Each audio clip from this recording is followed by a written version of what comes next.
നമ്മുടെ വള്ളത്തോൾ നഗർ ഗ്രാമപഞ്ചായത്തിൽ ലക്ഷങ്ങൾ മുടക്കിയിട്ട് നടത്തിയിട്ടുള്ള പഴയ പ്രോജക്റ്റുകൾ അതൊക്കെ. ഇത് biotech waste to energy project. വേസ്റ്റാണ്, സംഭവം വേസ്റ്റാണ്, മനസ്സിലായി. ഇതിപ്പോൾ ഇങ്ങനെ പ്രവർത്തിക്കാതെ കിടക്കുന്നതുകൊണ്ട് തന്നെ ഇത് ഇപ്പോൾ വേസ്റ്റ് എന്ന് തന്നെ പറയണം. കാരണം നാട്ടുകാരുടെ ജനങ്ങളുടെ നികുതി പണം കുറേ കണ്ട് പോയി.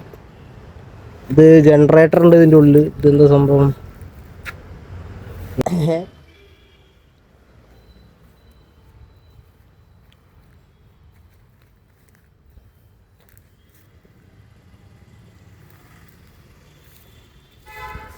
അപ്പോൾ ഓരോ ഇലക്ഷൻ വരുമ്പോൾ നമ്മുടെ പഞ്ചായത്തും അല്ലെങ്കിൽ MLA മാരും ഇവരൊക്കെ കൂടിയിട്ട് ചെയ്യുന്ന ഓരോ പരിപാടികൾ അതൊക്കെ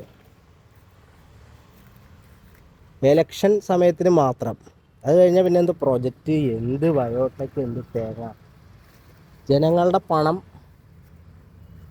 മുടിപ്പിക്കുക, അല്ലെങ്കിൽ എന്തെങ്കിലും ഒരു പ്രയോജനമുള്ള എന്തെങ്കിലും കാര്യം ചെയ്യില്ല. അല്ലെങ്കിൽ ഇത് ചെയ്യുന്നത് വിചാരിച്ച് തെറ്റൊന്നുമില്ല, പ്രവർത്തിക്കണ്ടേ?